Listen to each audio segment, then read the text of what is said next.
di sana. Ahnaf, silakan. Terima kasih Sahih. Proses pertukaran tanah yang rumit serta bangunan warisan yang tiada pelan. Itu antara dua faktor kebanyakan tahfiz tidak berdaftar, terutama tahfiz persendirian. Perkara berkenaan dimaklumkan Pengerusi Permata Manolito Muhammad Dahlan. Kepada pihak kerajaan supaya dapat memberi satu ruang yang istimewa kepada mahat-mahat tahfiz untuk memudahkan mereka mendaftar. Seperti mana kalau kita lihat bagaimana pihak kerajaan membantu kilang-kilang mereka melakukan satu sistem pemutihan dengan melonggarkan beberapa syarat-syarat supaya membolehkan iaitu kilang-kilang yang tidak berdaftar itu untuk berdaftar. Bagaimana kalau sekiranya perkara tersebut juga dapat diberikan peluang kepada pihak mahat tahfiz di mana perkara-perkara yang ketat, yang sukar lalu dipermudahkan. Beliau berkata demikian pada Majlis Convocation Hufaz Nusantara Permata Al-Quran di Universiti Sains Islam Malaysia USIM Nilai.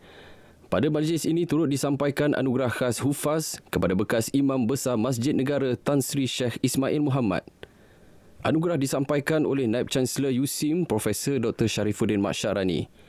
Manakala anugerah pelajar tahfiz terbaik diberikan kepada Muhammad Jibrin Muhammad Hanafiah yang merupakan Johan Majlis Hafazan Al-Quran peringkat kebangsaan 2022. Jadi untuk pengalaman yang saya dah lalui, yang mana setiap pada keadaan ni dia akan ada situasi yang mencabarlah. Jadinya pada mulanya mula hafal Quran tu rasa macam memang rasa macam nak down, rasa memang Allah tak boleh, tapi dengan sebab doa rakan-rakan, sokongan daripada mak ayah, alhamdulillah saya terus kuatlah sehingga hari ini. Bermula operasi dengan hanya sebuah van hasil sumbangan rakan pada Januari 2019 di Sungai Udang, kini Pertubuhan Ukhuwah Van Jelata Selangor atau UKVJ memiliki 23 kenderaan jenazah yang telah diinfakkan. Bergerak sebagai sebuah NGO, pertubuhan itu menyediakan platform menggunakan jenazah secara percuma.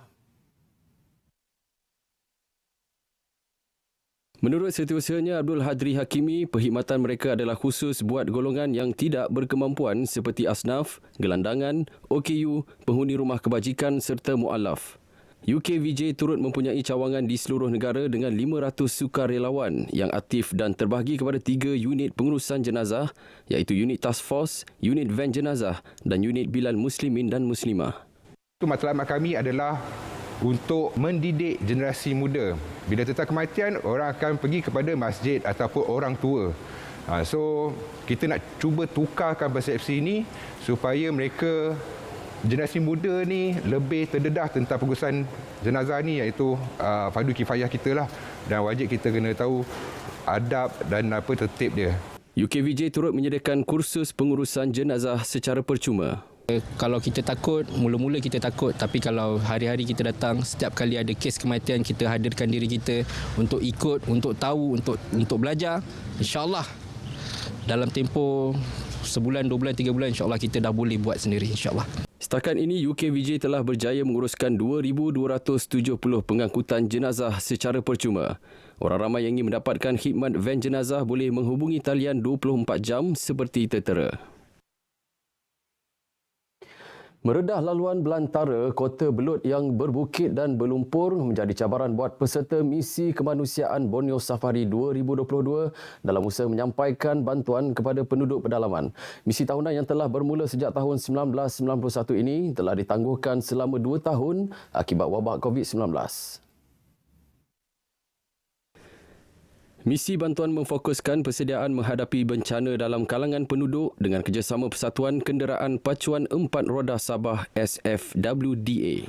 Dan sama itu kita akan masuk beberapa buah kampung untuk mengadakan bantuan misi kemanusiaan, CSR, medical camp dan sebagainya. Dan dana yang kita dapat dari Masjid Bandaraya Kota Kinabalu serta Pertubuhan Kebajikan Serantau Muslim ini kita akan bawa bersama-sama untuk menyerahkan kepada penduduk-penduduk di kawasan pendalaman Kota Belud ni sebagai persiapan mereka menghadapi bencana.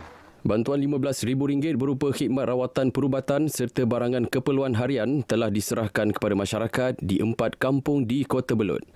Ia merupakan hasil usaha sama Masjid Bandaraya Kota Kinabalu dan Pertubuhan Kebajikan Serantau Muslim dengan kerjasama Jabatan Kemajuan Islam Malaysia JAKIM. Pertama sekali saya sangat bersyukur di atas sumbangan ini, karena sumbangan ini sedikit sebanyak boleh meringankan beban kepada penduduk yang terpilih lah. Sebab rata-rata yang terpilih ini dia di bawah kategori yang susah lah. Bahan itu tadi mengakhiri lintas langsung dari Kompleks Islam Putrajaya. Teruskan bersama berita wilayah untuk lebih banyak berita negeri-negeri. Assalamualaikum. Terima kasih Ahnaf. Sebahagian